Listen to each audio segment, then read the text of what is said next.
Hello dear learners, today our topic is use of if. In this topic we will talk about different structures of if and their usage. For example, imaginary past and polite request and much more. This is part 2. In part 1 we have talked about first conditions, and now this is the second part in which we will talk about different usage of if structures. So look at please. The first structure is if one thing is the result rather than condition, we can use if plus future indefinite tense. Understand? If you think that one thing is the result rather than condition, we can use if plus future indefinite tense. For example, you will not lift it up if you shall stuff more things into the bag. It means if you shall stuff more things into the bag, you will not lift it up. In this way, this is not the condition, but this is just the result. If you shall stuff more things into the bag, the bags will become heavier and it will be difficult for you to lift it up. So in this condition, if you think that the action is not the condition but is the result of something, we use the structure if plus future indefinite, just like we have used here. You can see in the second example, if you will drop it, it will break into pieces. This is not the condition to break it, because we have not to break the things, rather we are just telling the result. If you will drop it, it will break into pieces if it is true. It means, so in this condition we have used the if plus future indefinite structure to talk about that things are the result of something, not the condition. So if you will drop, so we can use future indefinite with if structure to talk about the result of the thing, not talking about the conditions. Understand? Next structure, if we want to show that something is unlikely or not probable, we can use if plus should or if plus happens. Should is optional, it's your own choice to use should or not. When we use this structure, it means that we want to show that something is unlikely or not probable. Understand? For example, if he should be late, he will miss the train.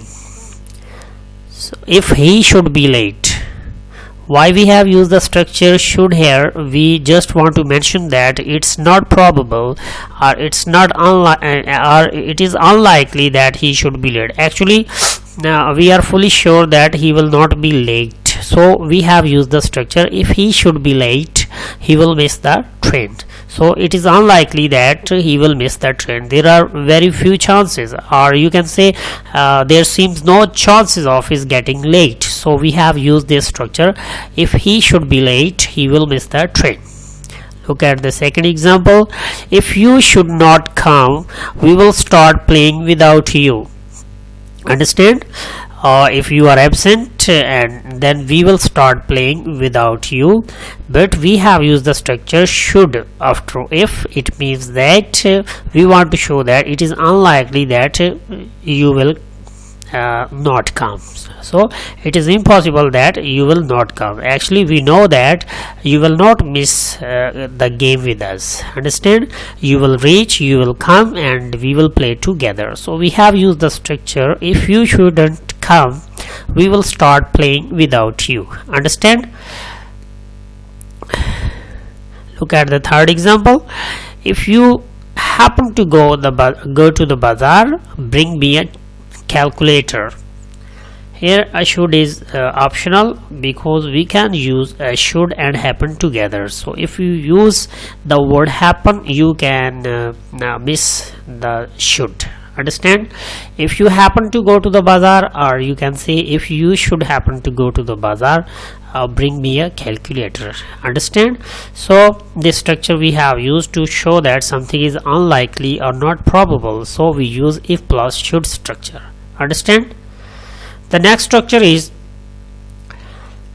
if we want to say that something depends on the other, we can use. Yes, in real life there are many things which really depend on other things, so we can use this structure, and this structure is if plus then structure. It means now we can use if plus then structure to talk about all those things which depend on each other. For example, you can see if he becomes well, then we can start traveling. So you can notice here that some persons are traveling and one of their friends is unwell and they want to start their traveling, but this traveling depends upon becoming his well. If their friend is unwell, if he is not able to walk or move with them, so it is impossible for them to travel further. So they have used the structure if he becomes well, then we can start traveling. So here their structure shows that one thing depends on the other thing, so it is really depending on the other thing. Understand, this shows dependence because their further traveling demand that all the friend must be okay, must be well. Understand. Look at the second example. If we buy more machines, then we can complete the task in a month. Here then structure shows that the completion of the task in a month depends on buying more machine, because very less number of machines cannot complete the targets. If they add machines, then we can complete the task in a month. So this shows dependence of one thing on the other things. Understand, dear audience? Next structure is if we want to talk about imaginary or unreal future events, so we can use unreal or imaginary futures events.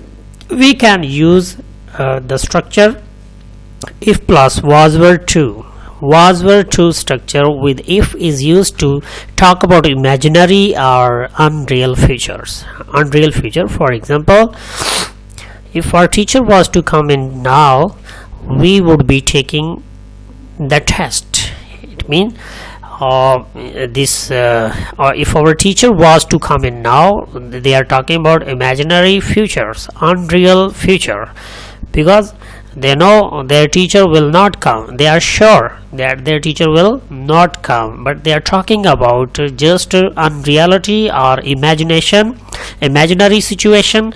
If our teacher was to come in now, we would be taking the test, but the teacher will not come actually, and they will not take the test. So this is imaginary future or unreal future. To show unreal or imaginary future, we can use if plus was were to structures. Understand? The next structure is for polite request, use if plus will and would.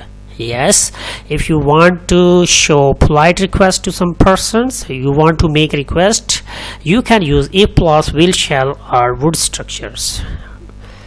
Look at the example. If you will help us, we shall be very grateful to you. So if you will help us, this is only request and it is very polite request. If you will help us, we shall be very grateful to you.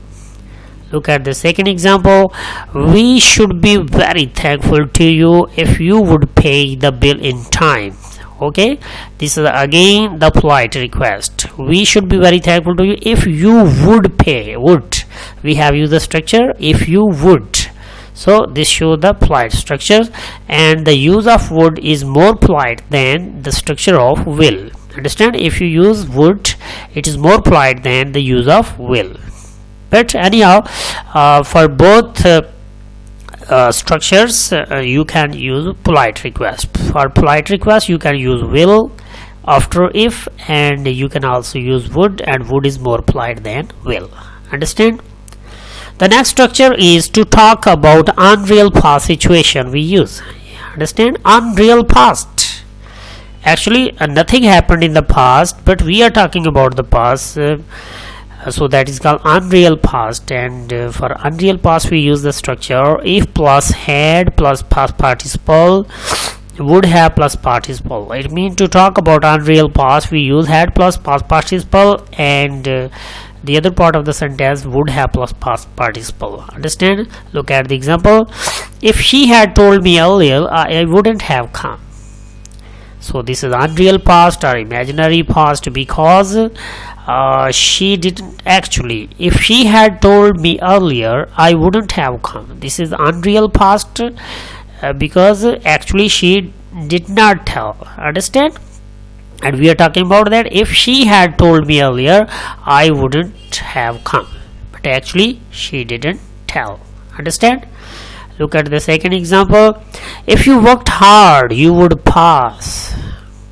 This is again imaginary past because if you worked hard, you would pass. This is past indefinite. We can use past indefinite with if to show imaginary past.